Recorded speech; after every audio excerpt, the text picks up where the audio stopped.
서울이 품고 있는 공간의 숨은 이야기를 만나보는 시간, 서울 공간 산책입니다. 네, 홍익대 건축학과 조한 교수님과 오늘 함께합니다. 교수님 안녕하세요. 네, 반갑습니다. 안녕하세요. 자, 우리가 이제까지 서울 공간 산책에서 참 많은 건축물들을 살펴봤습니다. 네. 학교도 있었고, 사무실, 박물관, 심지어 개인 집까지 있었는데요. 그랬죠. 하다 오늘은 병원을 소개해 주신다고요? 아, 그래요? 예, 뭐 큰 병원은 아닌데 조금은 네. 클리닉이라 말씀드릴 수 있는데 그 동대문 인근의 그 한양공고 사거리에 자리 잡은 건물이고요. 지금은 뭐 미디어 회사가 있어서 네. 이름은 불리지는 않지만 원래 처음 건축주였던 이제 서산부인과 이름으로 이제 더 알려진 건물이고요. 네. 뭐 제가 여러 번 소개해드리기도 했지만 이제 건축가 김중업 작품이기도 합니다. 네. 건축가 김중업 씨의 작품 저희가 몇 차례 소개해드린 적이 있었는데 네. 오늘은 과연 어떤 건축물이 소개될지 궁금합니다. 저희가 준비된 영상 보고 와서 더 자세히 이야기 나눠볼게요.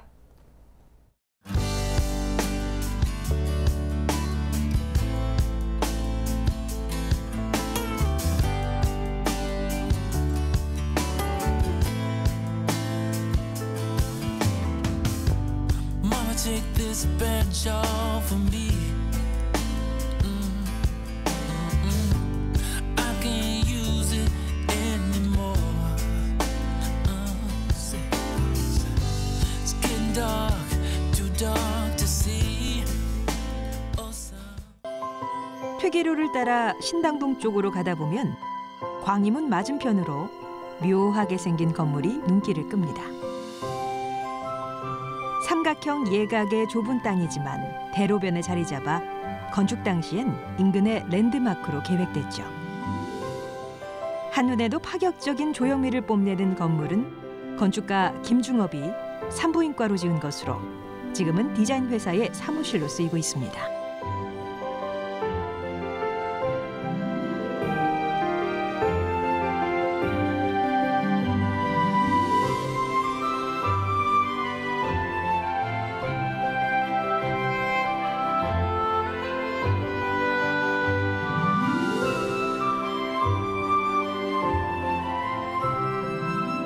김중업이 역점을 둔 곳은 건물의 수직 동선을 담당하고 있는 램프실. 환자들을 위해 계단 대신 경사로를 설치했고 건물을 감싼 노출 콘크리트의 거친 질감과 대비되게 유리창을 부착했죠. 설계 땐 지붕까지 유리를 덮어 천창으로 계획됐지만 당시 시공기술로는 불가능해 지붕 부분은 콘크리트로 덮였습니다. 1960년대 당시로선 상상할 수 없는 성적 의미가 건축가의 재치 있는 형태로 구현돼 50년이 흐른 지금도 제 모습을 유지하고 있는 옛 산부인과 건물. 그 시절의 이야기를 간직한 채 오래도록 그 모퉁이에 서 있길 기대해 봅니다.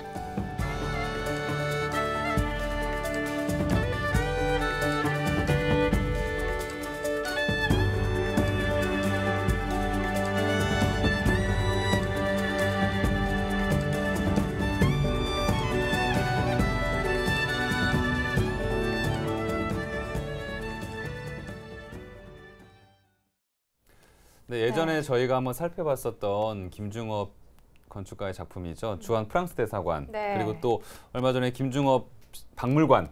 네. 또 봤었는데 그런 건물들하고는 약간 분위기가 좀 다르네요. 예, 그렇긴 하고요. 또 그 건물보다 조금 이후에 지어진 건물이긴 네. 하죠. 그래서 연도로 보면 그 김중업 박물관이 이제 원래 유유산업 건물인데 1959년에 완공이 됐고요. 네. 그리고 주한 프랑스 대사관이 1960년 그리고 오늘 소개해드릴 서산부인과 건물 1965년에 완공이 됐죠. 재밌는 거는 새 건물이 이렇게 연차가 있는 것뿐만이 아니라 연대기적으로 김중업의 건축이 어떻게 변화됐는지도 잘 살펴볼 수 있는 어떤 좋은 사례고 네. 또 김중업 씨의 항상 제일 큰 관심은 어떻게 하면 한국적 건축의 힘을 건축을 표현하느냐였는데 그런 것들이 또 어떻게 갈래가 지어 나오는지 좋은 뭐 건축 지표라고도 할 수 있겠습니다. 네, 그렇습니다. 저희에게 김중업 건축가는 굉장히 친숙한데요. 그 건축가의 양식의 변화가 어떻게 이루어졌는지 변화가 있었다고 하니까 좀 설명을 해주셔야 될 것 같아요. 예, 그 유유산업 공장은 뭐 시청자도 기억하실 것 같은데 뭐 구조와 공간이 좀 분리된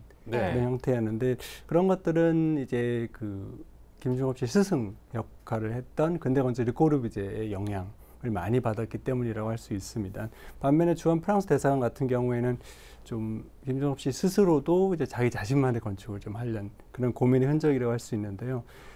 그 김종업 씨 스케치를 좀 살펴보면 그런 것들을 알 수가 있습니다. 1950년대 말부터는 이제 살아있는 선이라고 되게 꿈틀거리는 그런 것들이 많이 나타나는가 하면은 1960년대 말부터는 그 증식하는 원이라고 불리는 어떤 개념인데 뭐냐면 원들이 모여서 뭔가 이제 형태를 만들어가는 네, 그런 것들이 이제 스케치에 나타나게 되죠. 네. 네, 1950년대 말부터는 살아있는 선, 60년대에는 증식하는 원들. 상당히 철학적인데요. 네, 좀 네, 그렇긴 하죠. 뭐 살아있는 선의 대표적인 작품은 역시 소개드렸던 주한 프랑스 대사관인데요.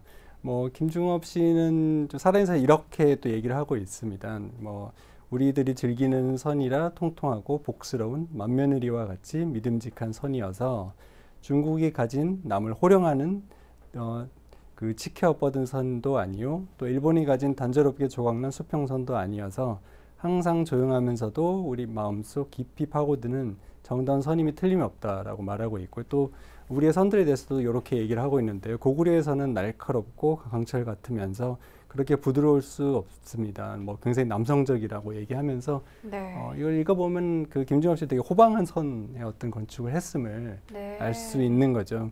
그래서 이 제일 좋은 사례로는 그 뉴욕 박람회에 한국관을 설계를 하셨는데 그때 평면을 좀 들여다보면 선이라고 하는 게 첨화의 선으로만 제한되는 게 아니라 그 공간을 구성하는 요소로도 아주 효과적으로 쓰고 있음을 알 수가 있습니다. 네, 김중업 씨는 이 선 하나하나를 느끼지 않았나라는 생각이 드는데요. 이렇게 해서 살아있는 선에 대한 거는 어느 정도 감이 왔습니다. 그렇다면 교수님, 증식하는 원들은 어떤 걸 의미하는 걸까요? 그냥 말 그대로 이제 평면상에서 원들을 이렇게 그려놓고 그것들이 모여서 뭔가 이렇게 꿈틀꿈틀 만들어가는 그런 걸 생각하시면 되는데요. 그 김중업 씨의 작품은 70년대부터 나타나게 되는데 사실 약간의 사건이 있긴 했습니다. 김중업 씨가 60년대 그 어떻게 보면 정부 시책에 대해 많은 비판들을 하고 이제 당시에 군사 정권이었기 때문에 좀 밉보이는 바람에 1971년에 이제 프랑스로 거의 강제 출국당하다시피 하거든요. 그러면서 이제 좀 어떻게 보면 배신과 그런 것 때문인지 몰라도 더 근원적인 형태에 대한 탐구를 했던 것 같습니다. 1979년에 지어진 그 지금도 있는데요. 그 태양의 집 쇼핑센터의 어떤 평면이나 또 제일 명작 중에 하나인 1981년에 완건 육군 박물관의 평면을 보면 정말 평면에 이렇게 뭔가 꿈틀거리는 원들이 있는 거를 쉽게 알아볼 수 있고요. 특히 지금 오늘 소개해드린 이 서산부인과는 이 어떻게 보면 이 증식하는 원들이라는 개념이 그 태동했던 작품이라고 할 수 있겠습니다. 네. 그게 좀 궁금하네요. 어떤 게요? 증식이라고 하니까 왠지 산부인과하고 잘 어울리잖아요. 근데 또 이 하죠. 시작이 또 서산부인과라고 하니까 이게 닭이 먼저인지 달걀이 먼저인지 산부인과를 설계하려고 했는데 이 증식하는 원이 생긴 건지 아니면 원래 증식하는 원으로 개념을 잡고 있었는데 딱 그때 산부인과 건물이 의뢰가 들어온 건지 절묘하네요. 네, 궁금합니다. 뭐 많이 연관이 있을 것 같아요. 연관이 있었을 것 같긴 하는데요. 이 건물의 평면을 보면 뭐 굉장히 직설적이다 싶은 부분들이 있습니다. 이게 뭐냐면 음경이라든가 자궁이라든가 태아라든가 그런 것들이 평면 형태에서 굉장히 쉽게 읽어낼 수 있고요. 또 이런 성적인 형상이 평면에서만 끝나는 게 아니라 건물의 외관에도 많이 이제 담겨 있죠. 그래서 전체적으로는 어떤 생명에 탄생되는 그 과정을 건축적으로 표현하지 않았나 싶은 그런 생각이 듭니다. 네, 지금 영상 보니까 다름 아닌 산부인과이기 때문에 아주 직설적으로 그 건물 기능에 대해서도 또 표현을 해낸 게 아닌가라는 생각이 들어요. 그럼 이 건물 내부도 좀 궁금한데 공간 구성은 또 어떻게 될까요? 그 기능적으로 보면 1층에는 뭐 기본적으로 의사와 간호실이 있고요. 그리고 뭐 대기실과 실험실이 있고 2층으로 올라가면 이제 5개 병상이 있고 이제 앞쪽에는 수술실, 분만실이죠. 병실이 있고 그 3층은 이제 병상이 있고 이제 재밌는 건 꼭대기층은 이제 원래 의사의 개인집 역할을 하도록 의대가 됐다고 합니다. 병원 제일 높은 층이 개인 집이에요? 자기 집, 의사의 집이 되는 거죠. 그래서 전체적으로 생명이 탄생하는 어떤 형상으로 그냥 끝나는 게 아니라 그 형상을 또 어떻게 보면 산부과의 기능하고도 잘 이렇게 맞추기 위한 많은 노력들이 있는 거죠.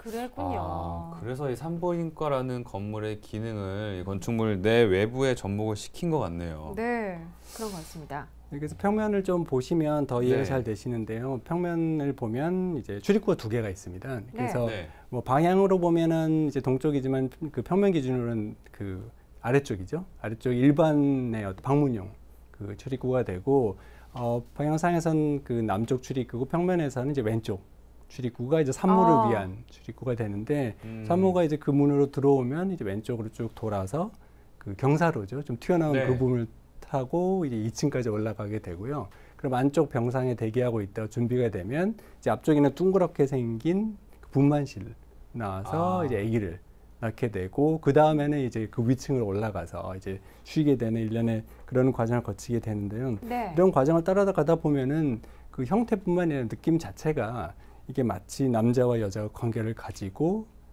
그 아기를 잉태하고 그리고 분만하는 그런 것들 연상된 형상들이 있지 않습니까? 네. 네. 그런 형상들이 완전 평면에 다 녹아 있는 것도 알 수 있고요.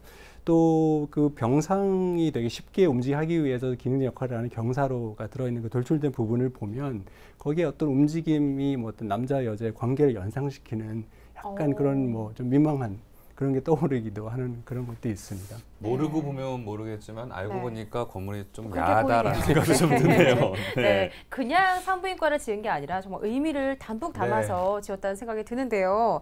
생명 잉태에 당연한 수순을 집어넣었다는 생각이 듭니다.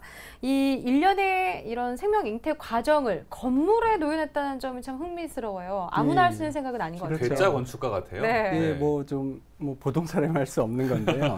또 재밌는 거는 뭐 저희가 그런 걸 알고 보면 당연히 그 경사로고 있는 부분이 이렇게 튀어나와 있지 않습니까? 네, 네. 서 있기 때문에 이제 남근이라고 충분히 그 읽어낼 수 있는데 그게 그런 형태로만 끝낸 게 아니라 사실 그게 원래 의도는 그 1층에서부터 지붕까지 모두 유리로 만들려고 했다고 합니다. 그래서 네. 그 부분이 이제 어떻게 보면 내부 안쪽으로 이제 햇빛을 끌어들이는 그런 기능적인 역할을 하는 건데 또 잘 생각해 보면 남근이라는 것 자체가 음양에 있어서는 양에 해당되는 부분이잖아요. 네. 그런 것까지. 햇빛을 끌어들이는 것 어떤 상징적인 그런 의미도 부여가 돼 있는 것이죠. 네. 정말 알고 보면 볼수록 얼굴이 빨개지네요. 네. 네. 근데 교수님 저 외관 사진에 보면 유리창이 이렇게 전면 부분에만 있는데 지붕 쪽에 있던 위쪽에는 유리는 없는 것 같아요. 리모델링하면서 없앤 건가요? 뭐 안타깝게 당시 기술로는 구현할 수 없었다고 합니다. 이게 잘 모형만 보셔도 3차원의 네네. 곡면인데 그냥 보면 유리로 된 곡면이어서 네. 뭐 모형에서는 아까 가능했지만 실제로 봤어요. 될 수가 없었고 네. 또 형태 자체를 보면은 얼마나 공사비가 많이 들어가는지 짐작할 수 있을 텐데 그 네. 공사비 문제 때문에 결국 포기하고 거기를 그냥 콘크리트로 덮어버려서 이제 지금 상태로 이제 남아 있는 것이죠. 네, 그러니까 네. 아까 보여줬던 모형대로 천착에는 볼 수 없어서 아쉽기는 한데요. 근데 교수님 최근 기술로는 좀 가능하지 않을까요? 네, 뭐 어렵지 않을 것 같습니다. 뭐 네. 3차원 곡면을 구성하는 게 어렵지 않고 그리고 바로 근처에 있는 그 동대문 디자인 플라자만 보더라도 아우, 네. 굉장히 우아하게 될 수 있는데 네. 뭐 제가 좀 바라는 거는 이 건물을 그냥 이 상태로 두는 것보다는 뭐 서울시나 좀 지자체에서 좀 매입을 해서 김중업의 원한 대로 다시 좀 복원을 하면 좀 더 좋지 않을까 싶은 생각이 들고요. 또 그런 맥락에서 김중업의 제일 걸작으로 알려졌던 그 제주대학 본관 건물이 1996년에 안타깝게 이제 그 철거돼서 사라지고 말았는데 서산부인과 건물 역시 또 언제 철거될지 그리고 그 자리에 새 건물 쓸지 알 수 없는 운명이기 때문에 뭐 이 방송을 보시는 분들은 좀 더 이제 관심을 가지고 또 이 건물의 가치에 대해서 또 많이 좀 응원을 해주셨으면 하는 바람입니다. 네. 저도 아까 영상 보면서 처음 느낀 게 건물이 좀 오래됐구나라고 생각을 했었거든요. 네, 저도요. 근데 이게 누가 지었는지 어떤 의미인지 잘 모르는 사람들이 건물 오래됐으니까 허물고 새로 짓자라고 얘기해버리면 참 안타까운 것들이 많이 사라질 것 같습니다. 네. 이렇게 건물의 기능을 건축물에 오롯이 표현한 이런 작품들 좀처럼 보기 힘들잖아요. 네. 게다가 우리나라의 대표적인 건축가의 작품이니만큼 좀 오래도록 잘 보존이 됐으면 좋겠습니다. 네, 맞습니다. 교수님 말씀대로요. 철거 위기에 놓이기 전에 서울시나 지자체를 비롯해서 아주 많은 분들이 관심을 더 가져주셨으면 좋겠습니다. 자, 이렇게 해서 오늘 서울 공간 산책은 여기까지 하도록 하겠습니다. 지금까지 홍익대 건축학과 조한 교수님과 함께했습니다. 교수님 고맙습니다. 네, 고맙습니다.